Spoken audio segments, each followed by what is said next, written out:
আসসালামু আলাইকুম। আমি নিয়ে এসেছি আজকে আপনাদের জন্য পুঁইশাক আলু দিয়ে ভাজি।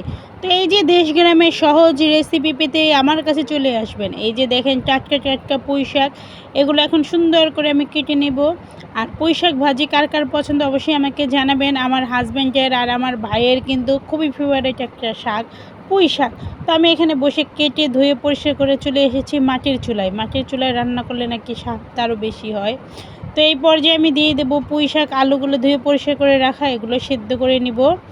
আর এখন এটা আমি সুন্দর করে বসিয়ে দেবো কড়াইয়ের ভিতরে। তো পুঁইশাকটা কিন্তু সবাই পছন্দ না, আমার কিন্তু খুবই অপছন্দের ছিল একটা টাইমে, তবে এখন আমি খাই। যদিও আগে আমি পছন্দ একদমই করতাম না। আর এটা আমার ভাইয়ের খুবই ফেভারিট শাক, আমার হাজব্যান্ডেরও খুবই ফেভারিট। তো দেখতে পাচ্ছেন শাকগুলো এখন আমি এখানে দিয়ে দেবো কাঁচামরিচ, দিয়ে দেবো রসুন কুচি, দিয়ে দেবো পেঁয়াজ, আর দিয়ে দেবো লবণ। এগুলো দিয়ে সুন্দর করে আমি ঢেকে দেব। আর মাটির চুলায় রান্না কিন্তু সত্যি সত্যি অনেক মজা লাগে, যদিও আমি মাটির চুলায় খুব কম রান্না করি। তারপরে এইটা মাটির চুলার একটা রান্নার একটা ফ্লেভারটাই আলাদা, আর এটার ফ্লেভারটার জন্যই কিন্তু আমার মনে হয় বেশি হয়ে যায়। তো এই পর্যায়ে আমি সুন্দর করে ঢেকে দিলাম। তো আমি দেখতেই পাচ্ছেন চুলায় কিন্তু খুব সুন্দর আগুন জ্বলতেছে। আর এইটা ভাজিটা কিন্তু খুবই মজার হয়। আর দেশ গ্রামের টাটকা টাটকা গাছ থেকে পেড়ে নেওয়ার মতো মজাই নেই। যদিও আমি বাজার থেকে কিনে আনছি, আমি কিন্তু আমার গাছ থেকে না। তো এই যে পুঁইশাকগুলো আমি সুন্দর করে আবার নাড়াচাড়া দিয়ে নিলাম, লবণগুলো যেন ছড়ায় যায় শাকের সাথে। তো এই পর্যায়ে দেখতেই পাচ্ছেন সুন্দর করে নাড়াচাড়া দিয়ে নেব। আর এখানে আমি ওই বাটিটা সরাই ফেললাম, এটা কালো হয়ে যাচ্ছে ধুমার জন্য। তো এই যে দেখতে পাচ্ছেন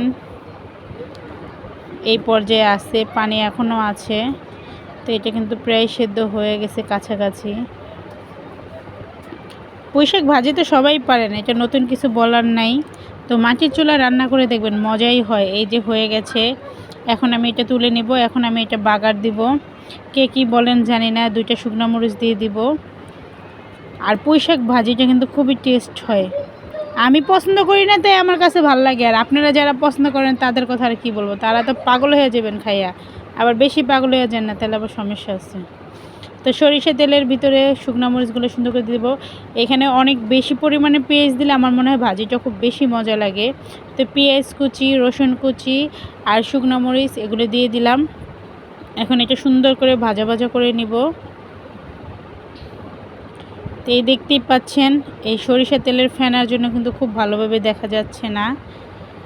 তো এই পর্যায়ে আমি দিয়ে দেবো শাকগুলো। এটা কিন্তু আমার হয়ে গেছে, শাকগুলো দিয়ে দিলাম। এখন এটা সুন্দর করে নাড়াচাড়া দিয়ে নেব। এখন এইখানে পানি যেন এক ফোঁটাও না থাকে, যতক্ষণ পর্যন্ত তেলগুলো না দেখা যায় ততক্ষণ পর্যন্ত এটা ভাজতে হবে, তাহলে শাকটা বেশি ভালো লাগবে। আর যদি পানি পানি থাকে তো এটা কিন্তু মজা লাগে না। আর এটা একদম যখন দেখা যাবে তেল উঠে গেছে তখনই, যারা পাক্কা রাঁধুনি তাদেরকে কিন্তু আমি বলতেছি না, যারা নতুন নতুন রাঁধুনি তাকে বলছি। আর রান্নাটা আপনার স্বাদ মতো আপনি করে নেবেন। তো এই পর্যায়ে আমার হয়ে গেছে, এটা আমি তুলে নিব। আমি মনে করি রান্না যার যার পরিবারের স্বাদ মতন রান্না করাটা উচিত। তো এই যে দেখতে পাচ্ছেন আমার এই ভাজিটা সুন্দর মতো হয়ে গেছে। কেমন হলে সবাই বলবেন।